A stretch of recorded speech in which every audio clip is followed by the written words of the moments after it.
Hello friends, welcome back to my channel study with Ashish. तो अभी थोड़ी देर पहले मैंने जो अपना फर्स्ट पार्ट अपलोड किया था, तो ये क्लास 2 का हिंदी का सेकंड पार्ट है, चैप्टर नंबर 7 से। पहले वीडियो में मैंने चैप्टर फर्स्ट टू 6 अपलोड किया है, उसके बाद ये सेकंड पार्ट में मैं अपलोड कर रहा हूँ। तो आप लोग के लिए मैंने वीडियो तैयार कर ली है और इसमें लिखने में, इसको समझ के बनाने में काफ़ी मेहनत लग रही है।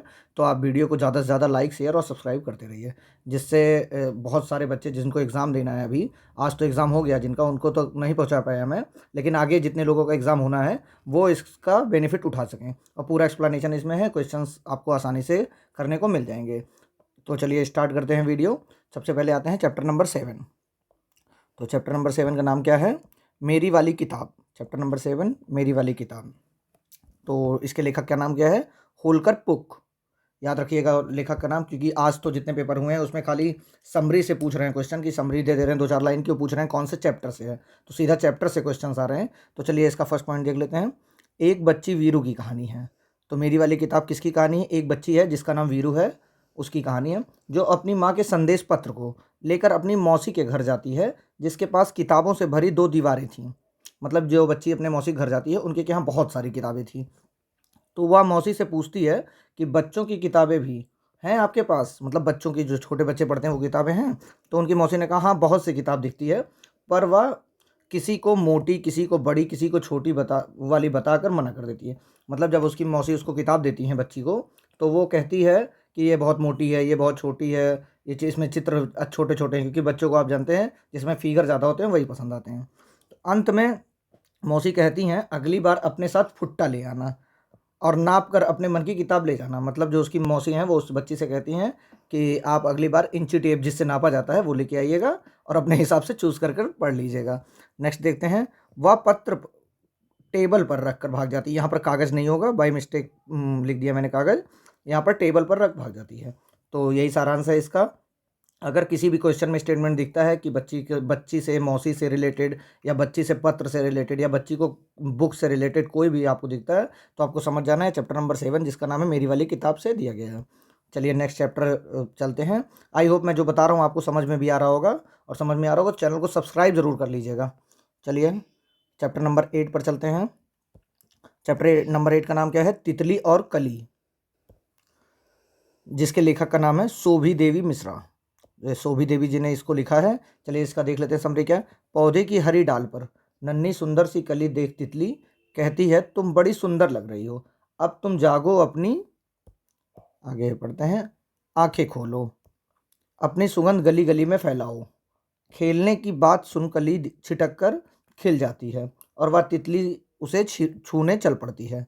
तो इस कहानी में तितली से रिलेटेड है। अगर तितली से रिलेटेड कुछ भी, या कविता, सॉरी, या कविता तितली से रिलेटेड है, अगर तितली से रिलेटेड कुछ भी, या सुगंध फैलाती है, इन सब से रिलेटेड कोई भी आएगा पार्ट, तो आप समझ जाइएगा चैप्टर नंबर 8 से है, जिसका नाम मैंने आपको पहले ही बता दिया है क्या है, तितली और कली। चलिए चैप्टर नंबर 9 पर चलते हैं। क्या नाम है इसका? बुलबुल।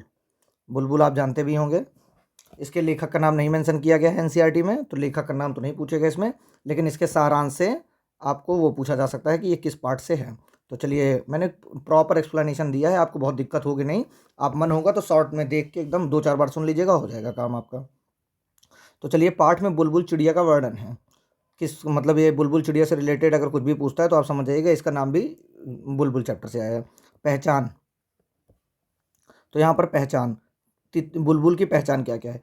तेज आवाज़ में बोलती है, पूँछ के नीचे जगह लाल होती है, उसकी जो पूँछ होती है उसकी जगह नीचे लाल होती है, पूँछ का सिरा सफ़ेद होता है, बाकी शरीर भूरा व सिर काला होता है। तो ये रंग जो दिए गए हैं, इसके एक एक लाइन इंपॉर्टेंट है। उसकी पूँछ का सिरा किस कलर का होता है, बाकी शरीर किस कलर का होता है, लाल रंग उसके किस पार्ट पे होता है, ये सब भी पूछा जा सकता है। काले रंग की कलगी वाली बुलबुल को सिपाही बुलबुल कहते हैं। जो काले रंग की बुलबुल होती है, काले रंग की कलगी वाली जो बुलबुल होती है, उसको सिपाही बुलबुल कहते हैं। तो चलिए नेक्स्ट पॉइंट, क्या क्या खाती है इसके बारे में दिया गया है। पूरी विशेषताएं मैंने पूरा एक एक करके आपको इसमें दिखाऊंगा, इसको आप आराम से देखकर याद हो जाएगा आपको। एक ही बार 2 बार देख लीजिएगा वीडियो, काम हो जाएगा आपका।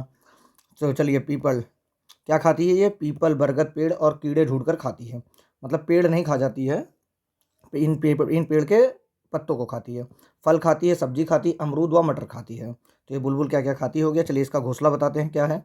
सूखी घास से बनता है, छोटे पौधों की पतली जड़ से सुंदर कटोरे जैसे बनाती हैं ये। तो ये भी अपना घोंसला बहुत ही सुंदर बनाती है और घोंसले से रिलेटेड कई सारे क्वेश्चंस हैं जो आपको पढ़ना है।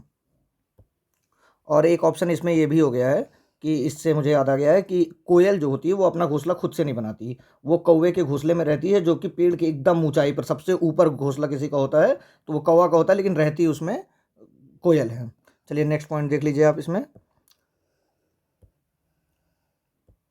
और ये अंडा किस प्रकार से देती है, तो एक बार में 2 से 3 अंडे देती है जो हल्के गुलाबी रंग के होते हैं, उन पर लाल भूरी बैगनी बूंदें होती हैं, मतलब बहुत ही सुंदर अंडा देती है। तो ये इससे भी पूछा जा सकता है कि कौन अंडा दे रहा है। अन्य इसकी विशेषता क्या है, और बुलबुल की एक विशेषता यह है कि वह इंसानों से नहीं डरती, हमसे मतलब इंसान यहाँ पर हमसे से रिलेटेड होगा। तो सीधा सीधा बुक में अगर दिया गया है, अगर आपको बुलबुल से रिलेटेड कुछ भी पूछा जाता है, वह क्या खाती है क्या नहीं खाती, वैसे इसमें चैप्टर का नाम तो बहुत मुश्किल है पूछना, क्योंकि बुलबुल से रिलेटेड ही पूछेंगे। तो वो पूछ सकते हैं इसका रंग कैसा होता है, पूछ का रंग कैसा होता है, क्या खाती है, घोंसला कैसा बनाती है, अंडा किस प्रकार देती है, रंग कौन सा होता है अंडे का। तो ये सब ऑप्शन आप देख सकते हैं। चलिए चैप्टर नंबर 10 पर पहुँचते हैं। मीठी सारंगी, चैप्टर नंबर 10 का नाम है मीठी सारंगी। इसके राइटर कौन है, गणेश देव शर्मा जी। तो यहाँ पर सारंगी मीठी मतलब इसको कोई खाने से वास्ता नहीं है, नहीं तो मीठा समझ के आप सारंगी जो बजाने वाली होती है उसी की चर्चा यहाँ पर हो रही है। तो चलिए इसका मैं पॉइंट आपको बता देता हूँ क्या क्या इसमें दिया गया है। एक सारंगी वाले की कहानी है, मतलब जो सारंग बजाता है उसकी कहानी है, जिसकी सारंगी की प्रशंसा करते गांव वाले कहते हैं कि सारंगी बहुत मीठी है। यहाँ टेस्ट से मतलब नहीं है, मतलब उसके धुन मीठा बता रहा जा रहा है यहाँ। भोला भी उनकी बातें सुनता है, पर उसे लगता है कि मेरा मुंह तो मीठा नहीं हुआ, शायद पास बैठने से हो जाए। किंतु रात भी ऐसी नहीं किन किंतु रात तक इनका मुंह मीठा नहीं हो पाता है। तो वह सबके सो जाने के बाद सारंगी चाट कर देखता है, फिर खींच कर उसे गांव के बाहर फेंक आता है। सुबह सबसे सबके पूछने पर वह गुस्सा होकर बताता है, तो सभी उसकी बेवकूफ़ी पर हंसने लगते हैं।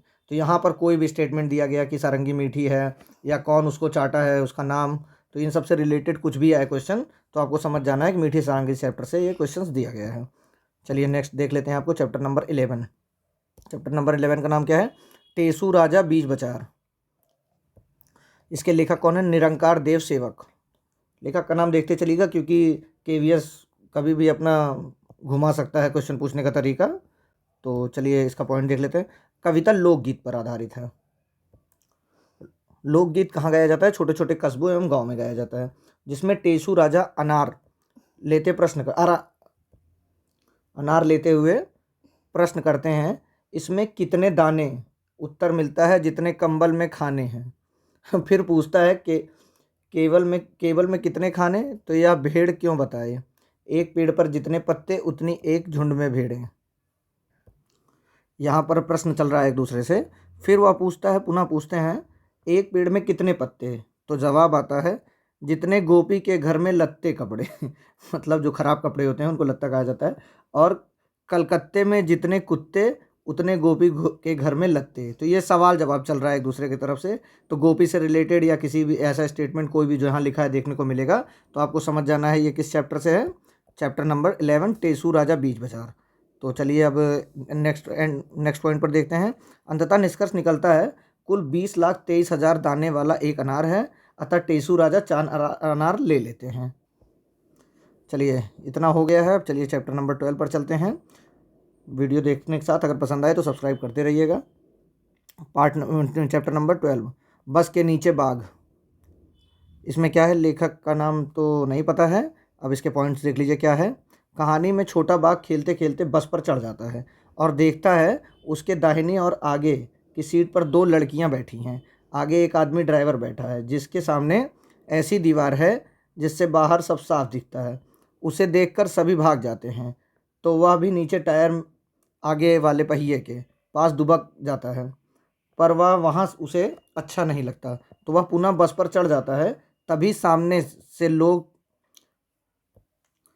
तभी सामने से लोगों से भरी बस आने पर वह सोचता है कि आखिर उसकी बस से लोग क्यों भाग गए। तो बस से रिलेटेड या बस से कुछ भी रिलेटेड आएगा बाघ से, तो आपको समझ जाना है बस के नीचे बाघ से चैप्टर है।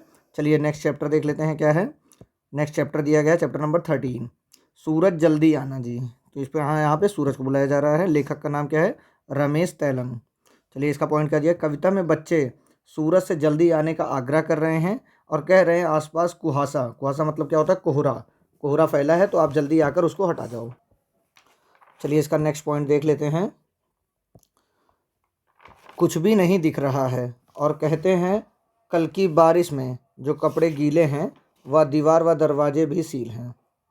अतः अब कोई बहाना मत करना, जल्दी आना। तो मतलब घर में जितनी भी चीज़ें थी वो भीग गई हैं, बाहर खेलने की जगह नहीं है, तो सारे बच्चे मिलकर सूरज को बुलाना चाह रहे हैं। तो सूरज और बच्चे से रिलेटेड कोई भी स्टेटमेंट आपको देखने को मिलता है तो इस चैप्टर का नाम आपको बताना है। उसमें एक चीज़ बस ध्यान रखिएगा इस कहानी में, तो जो मैंने चैप्टर नंबर 6 बताया है पार्ट 1 की वीडियो में, वो भी एकदम बादल और सूरज से रिलेटेड है और ये चैप्टर नंबर 13 है। तो इसमें थोड़ा सा आपको बारीकी से ध्यान देना है, नहीं तो हल्की सी मिस्टेक से 1 नंबर जा सकता है। तो चलिए नेक्स्ट की तरफ बढ़ते हैं, चैप्टर नंबर 14 की तरफ। 14 का नाम क्या है? नटखट चूहा। मतलब आप समझ गए होंगे चैप्टर के नाम से, लेखक का नाम यहाँ मेंशन नहीं किया गया है। तो चलिए इसके पॉइंट समरी देख लेते हैं क्या क्या दी गई है इसमें। समरी, एक नटखट चूहे की कहानी है जो शहर घूमने जाता है। पहले वह दुकानदार से मिलता है और अपनी टोपी के लिए कपड़े मांगता है। आनाकानी करने पर वह कपड़े कुतरने की धमकी देकर रेशमी कपड़ा ले जाता है। ऐसे ही वह दर्जी को धमकी देकर टोपी सिलवाता है। फिर सितारा वाले को बिखेरने की धमकी देकर टोपी पर सितारे लगवाता है। तो मतलब अगर चूहे की धमकी से रिलेटेड या चूहा दर्जी या चूहा किसी से भी रिलेटेड आएगा तो आपको समझ जाना है चैप्टर नंबर 14 है जिसका नाम है नटखट चूहा, वहाँ से आया है। चलिए इसका लास्ट पॉइंट देखें क्या है इसमें समरी में। अंततः राजमहल में सेना को परेशान करता है, वह राजा को धमकी देकर उसकी गद्दी पर आराम करता है। फिर घर जाकर अपने दोस्तों को कहानी सुनाता है। तो चूहे से रिलेटेड चूहा राजा या चूहा सेना कोई भी स्टेटमेंट आता है तो आपको इसी चैप्टर का नाम बताना है जिसका नाम है नटखट चूहा। चलिए लास्ट चैप्टर पर, नेक्स्ट चैप्टर पर चलते हैं। इसका नाम है इक्की दुक्की, चैप्टर नंबर 15 है। इसकी लेखिका कौन है? संध्या राव। तो इनका भी नाम याद रखिएगा। 2 बहनें हैं इस कहानी में, 2 बहनें हैं। एक जिसके पास एक बाल है उसका नाम एक केस वाली, वह दूसरे जिसके पास 2 बाल हैं उसका नाम है 2 केस वाली। जो बहुत घमंडी है, अम्मा उसे दुनिया की सबसे खूबसूरत लड़की समझती हैं। वह बाबा को फुर्सत नहीं, वह अपनी बहन पर बहुत धौंस जमाती है। तो यहाँ पर बहन बहन से रिलेटेड या एक बाल सर पर या 2 बाल सर पर रिलेटेड आएगा तो आपको समझ जाना है इक्की दुक्की कहानी का नाम है। चलिए नेक्स्ट पॉइंट इसका देखते हैं क्या है। एक बार एक केस वाली जंगल चली जाती है। रास्ते में वह प्यासी मेहंदी पेड़ को पानी पिलाती है। जो प्यासा मेहंदी का पेड़ है, प्यासा प्यासी जो भी समझ लीजिए इसको। वह भूखी गाय को घास खिलाती है। अंततः उसे बूढ़ी अम्मा की झोपड़ी में मिलती हैं। वह उससे नहाने को कहती हैं और तौलिया देती हैं। जब वह नहाकर तौलिया हटाती है तो उसके सर पर आइए इसका और उसके सर पर बाल आ जाता है। फिर वह खुशी खुशी घर जाकर सबको यह बताती है। यह सुनकर 2 केस वाली बहन भी भाग कर जाती है, किंतु ना तो वह मेहंदी की प्यास सुनती है ना गाय की भूख सुनी। सीधे अम्मा को जाके नहाने का आदेश दे दिया। किंतु जब उसने सिर पर तौलिया हटाया तो उसके 2 बाल भी चले गए। इस प्रकार उसने सबक सीख लिया। तो यहाँ पर अगर आएगा कि किसने पानी पिलाया, किसने गाय को खाना खिलाया, तो वह एक केस वाली थी और 2 केस वाली ने इन सब बातों को इग्नोर करते हुए सीधा चला गया। तो ऐसा स्टेटमेंट अगर आपको देखने को मिलता है तो आप समझ जाइएगा कि यह इक्की दुक्की कहानी से आया हुआ है। तो चलिए thank you so much, video यहीं तक है और ये पूरा क्लास 2 का हो गया है। अब इसके आगे मैं क्लास 1 का भी वीडियो बनाकर डाल दूंगा। तो आप वीडियो को ज़्यादा से ज़्यादा लाइक शेयर सब्सक्राइब करते रहिए। Thank you so much guys.